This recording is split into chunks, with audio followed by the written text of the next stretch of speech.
ओम शांति।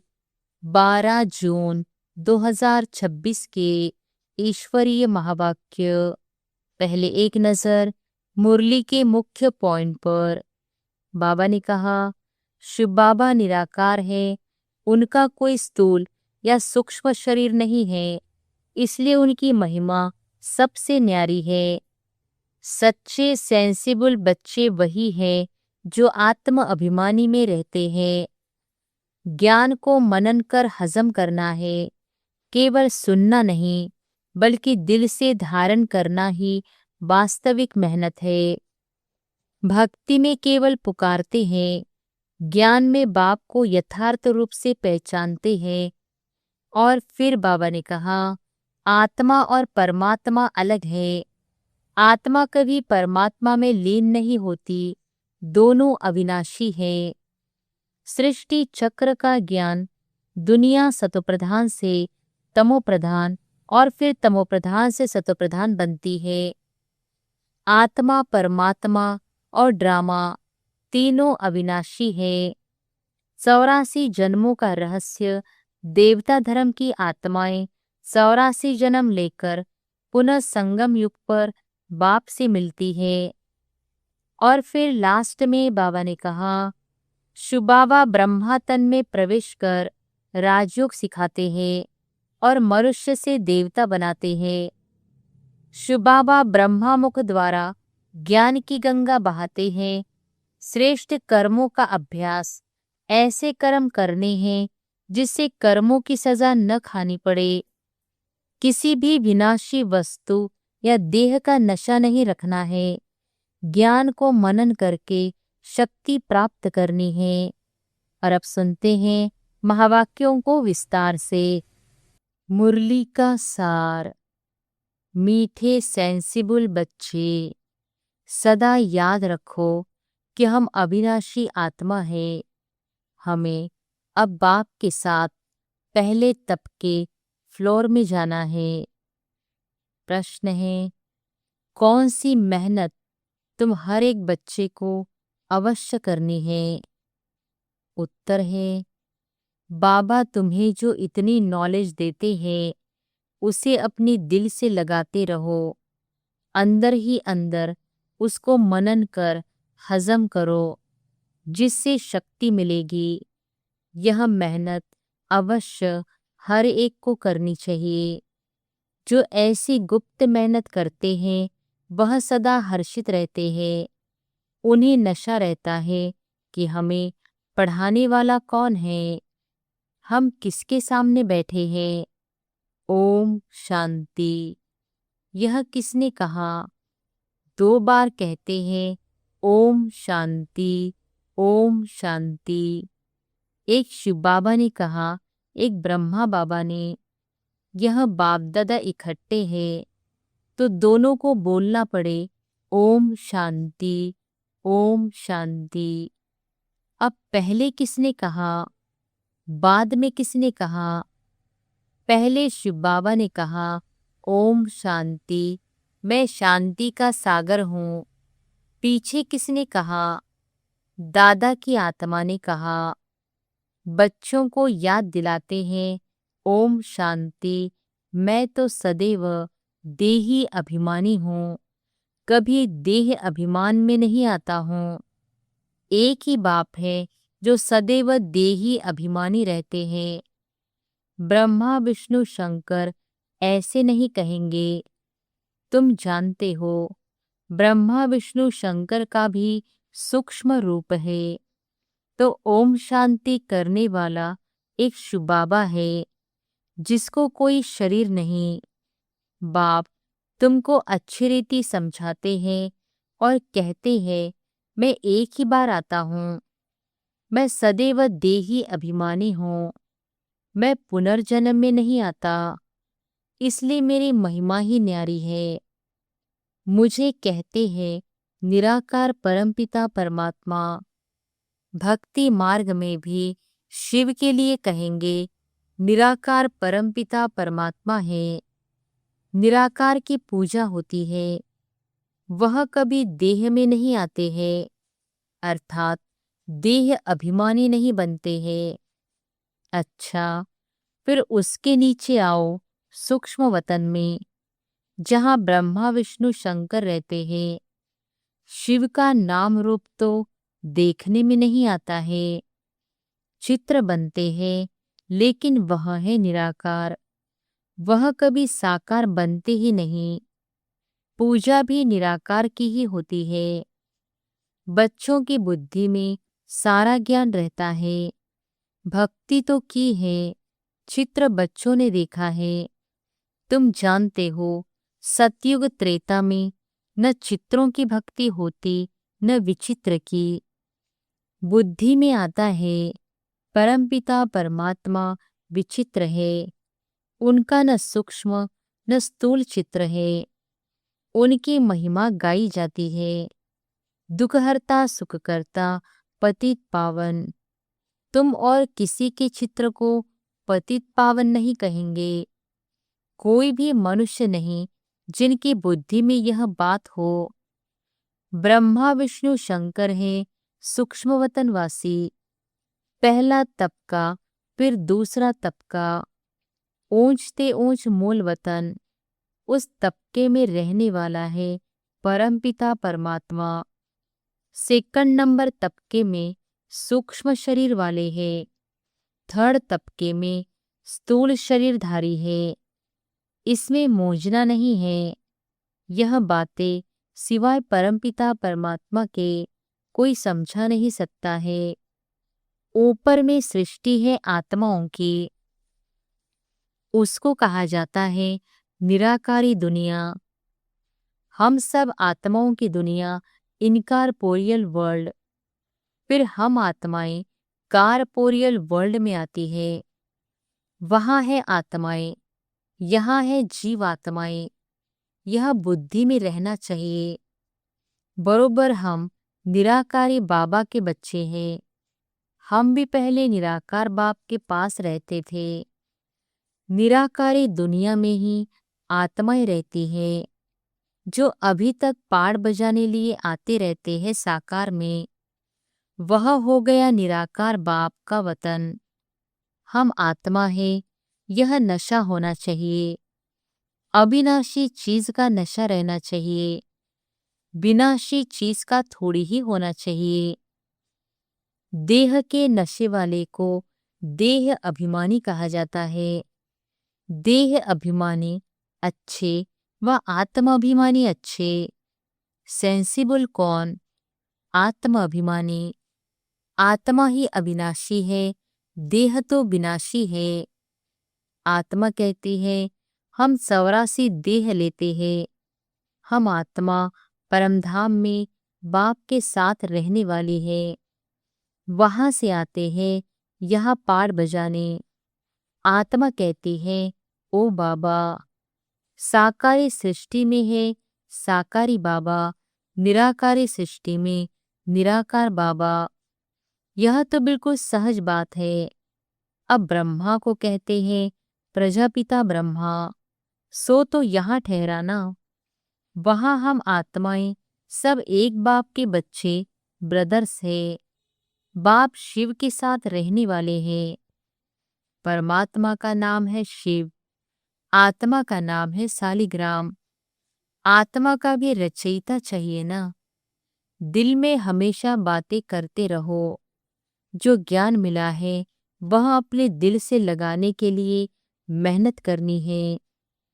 आत्मा ही विचार करती है। पहले पहले तो यह निश्चय करो कि हम आत्मा बाप के साथ रहने वाले हैं। हम उनके बच्चे हैं तो जरूर वर्षा मिलना चाहिए। यह भी तुम जानते हो कि यह जो आत्माओं का झाड़ है उनके पहले जरूर बीज होता है। जैसे सीजरा बनाते हैं, बड़ा बाप, फिर उनसे 2-4 बच्चे निकले, फिर उनसे और निकलते।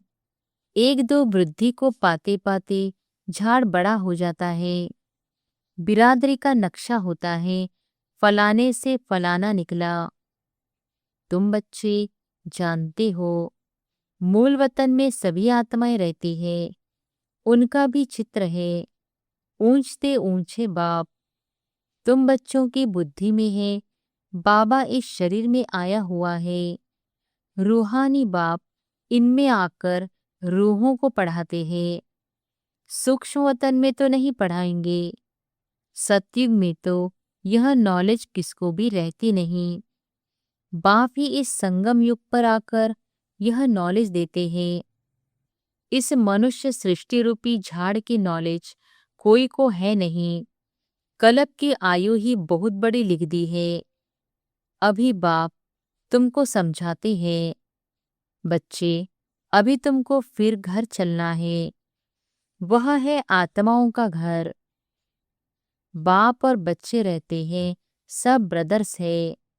ब्रदर और सिस्टर तब कहा जाता है जब यहाँ शरीर धारण करते हैं। हम आत्माएं सब भाई भाई है। भाई का जरूर बाप भी होगा ना। वह है परमपिता परमात्मा।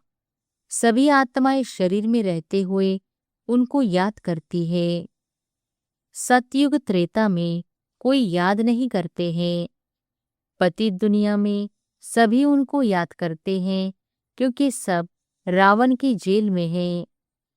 सीता पुकारती थी, हे राम। बाप समझाते हैं, राम कोई त्रेता वाला याद नहीं आता है। राम परमपिता परमात्मा को समझ याद करते रहते हैं। आत्मा पुकारती है, अभी तुम जानते हो आधा कल्प फिर हम किसको पुकारेंगे नहीं, क्योंकि सुखधाम में रहेंगे। इस समय बाप ही समझाते हैं, दूसरा कोई जानते ही नहीं। वह तो कह देते हैं कि आत्मा सो परमात्मा, आत्मा परमात्मा में लीन हो जाती है। बाप समझाते हैं, आत्मा तो अविनाशी है, एक भी आत्मा का विनाश नहीं हो सकता। जैसे बाप अविनाशी वैसे आत्मा भी अविनाशी है। यहाँ आत्मा पति तमोप्रधान बनती है, फिर बाप सतोप्रधान पवित्र बनाते हैं। सारी दुनिया को तमोप्रधान बनना ही है, फिर सतोप्रधान बनना है। पतित दुनिया को पावन बनाने बाप को आना पड़ता है। उनको कहते ही है गॉड फादर। बाप भी अविनाशी है, हम आत्माएं भी अविनाशी है। यह ड्रामा भी अविनाशी है। तुम बच्चे जानते हो कि यह वर्ल्ड की हिस्ट्री ज्योग्राफी कैसे रिपीट होती है। इन चारों युगों में हमारा पाठ चलता है। हम सूर्यवंशी फिर चंद्रवंशी बनते हैं। चंद्रवंशी जैसे सेकंड ग्रेड में आ जाते हैं। 14 कला वालों को सूर्यवंशी नहीं कह सकते। वास्तव में देवी देवता भी उन्हों को नहीं कह सकते। देवी देवता संपूर्ण निर्विकारी 16 कला संपूर्ण को कहा जाता है। राम को 14 कला संपन्न कहेंगे। तुम्हारे ही 84 जन्मों का हिसाब समझाया जाता है। नई चीज फिर पुरानी होती है तो वह मजा नहीं रहता है। पहले संपूर्ण पवित्र रहते हैं, फिर थोड़े वर्ष पास होंगे तो थोड़ा पुराना कहेंगे। मकान का भी मिसाल दिया जाता है। ऐसे हर चीज होती है। यह दुनिया भी एक बड़ा मांडवा है। यह आकाश तत्व बहुत बड़ा है, इसका कोई अंत नहीं। इनकी एंड कहाँ है वह निकाल नहीं सकते। चलते जाओ, एंड हो नहीं सकती। ब्रह्म महतत्व की भी कोई एंड हो नहीं सकती। यो साइंस वाले कितनी कोशिश करते हैं एंड देखने के लिए, लेकिन जा नहीं सकते, अंत पा नहीं सकते। ब्रह्म तत्व बहुत बड़ा बेअंत है। हम आत्माएं बहुत थोड़ी जगह में रहती है। यहाँ बिल्डिंग आदि कितनी बड़ी बड़ी बनाते हैं। स्पेस धरती की बहुत बड़ी है। खेती आदि भी तो चाहिए ना। वहां तो सिर्फ आत्माएं रहती है। आत्मा शरीर बिगर कैसे खाएगी। वहां तो अभोक्ता है, खाने व भोगने आदि की कोई चीज होती नहीं। बाप समझाते हैं, यह ज्ञान तुम बच्चों को एक ही बार मिलता है, फिर कलब बाद तुम बच्चों को दिया जाता है। तो यह नशा होना चाहिए। हम देवता धर्म वाले थे, तुम कहते हो बाबा आज से 5000 वर्ष पहले हम आपके पास आए थे शूद्र से ब्राह्मण बनने, अब फिर हम आपके पास आए हैं। वह निराकार होने कारण तुम कहेंगे दादा पास आए हैं, बाप ने इसमें प्रवेश किया है। बाप कहते हैं जैसे तुम ऑर्गन्स ले पार्ट बजाते हो, वैसे ही मैं भी ऑर्गन्स का आधार लेता हूँ, नहीं तो मैं पार्ट कैसे बजाऊं। शिव जयंती भी मनाते हैं, शिव तो निराकार है, उनकी जयंती कैसे हुई। मनुष्य तो एक शरीर छोड़ दूसरा लेते हैं। बाप कहते हैं मैं कैसे आकर तुम बच्चों को राजयोग सिखाऊं। मनुष्य के देवता बनाने के लिए राजयोग बाप ही आकर सिखाते हैं। मुझे ही पतित पावन ज्ञान का सागर कहते हैं। मुझे झाड़ के आदि मध्य अंत का मालूम है। तुम बच्चे समझते हो, बाबा इसमें प्रवेश कर हमको सब नॉलेज समझाते हैं। ब्रह्मा विष्णु शंकर के पाठ को भी समझना चाहिए। बाप को तो समझा है कि वह पतित पावन है। हर एक की महिमा अलग अलग, ड्यूटी अलग अलग होती है। प्रेसिडेंट, प्राइम मिनिस्टर आदि बनते हैं। आत्मा कहती है यह मेरा शरीर है, मैं प्राइम मिनिस्टर हूँ। आत्मा शरीर के साथ न हो तो बोल न सके। शिव बाबा भी है निराकार, उनको भी बोलने के लिए कर्मेंद्रियों का आधार लेना पड़ता है। इसलिए दिखाते हैं मुख से गंगा निकली। अब शिव तो है बिंदी, उनको मुख कहाँ से आया। तो इसमें आकर बैठते हैं, उससे ज्ञान गंगा बहाते हैं। बाप को ही सब याद करते हैं, हे पतित पावन आओ, हमको इस दुख से छुड़ाओ। वही बड़े ते बड़ा सर्जन है, उसमें ही पतितों को पावन बनाने का ज्ञान है। सर्व पतितों को पावन बनाने वाला एक सर्जन है। सतयुग में सब निरोगी होते हैं। यह लक्ष्मी नारायण सतयुग के मालिक है। इसको ऐसे कर्म किसने सिखाए जो ऐसे निरोगी बने। बाप ही आकर श्रेष्ठ कर्म सिखलाते हैं। यहाँ तो कर्म ही कूटते रहते हैं। सतयुग में तो ऐसे नहीं कहेंगे कि कर्म ऐसे है।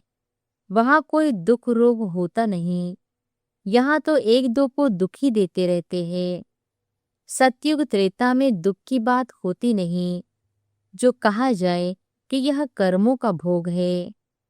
कर्म अकर्म विकर्म का अर्थ कोई समझ ही नहीं सकते हैं।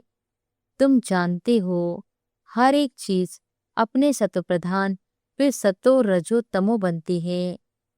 सतयुग में 5 तत्व भी सत्वप्रधान रहते हैं। हमारे शरीर भी सत्वप्रधान प्रकृति के होते हैं। फिर आत्मा की 2 कला कम होने से शरीर भी ऐसे बनते हैं। सृष्टि की भी 2 कला कम हो जाती है। यह सब बाप ही बैठ समझाते हैं, दूसरा कोई समझा न सके। अच्छा, मीठे मीठे सिक्के लधे बच्चों प्रति माता पिता बाप दादा का याद प्यार और गुड मॉर्निंग। रूहानी बाप की रूहानी बच्चों को नमस्ते।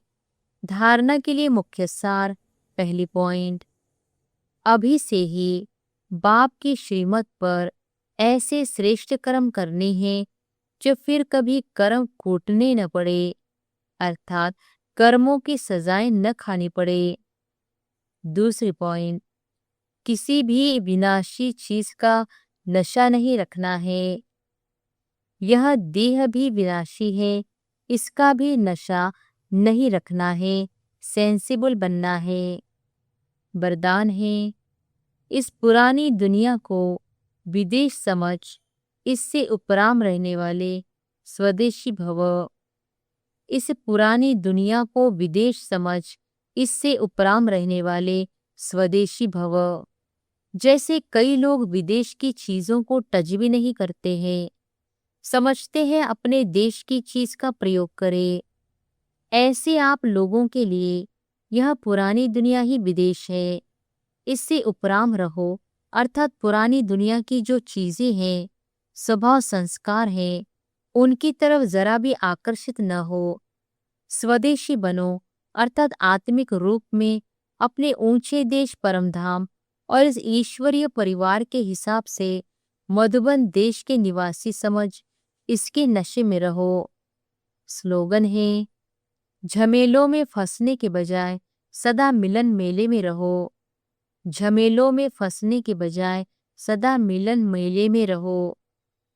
ये अव्यक्त इशारे। सदा हर्षित रहने के लिए अपनी नेचर को सरल बनाओ, सहनशील बनो। होली हंस की विशेषता, सरल चित्त, सरल वाणी, सरल वृत्ति, सरल दृष्टि। बापदादा को सबसे प्रिय, सबसे समीप, साफ दिल वाले प्यारे हैं। साफ दिल सदा बापदादा के दिल तख्त नशीन।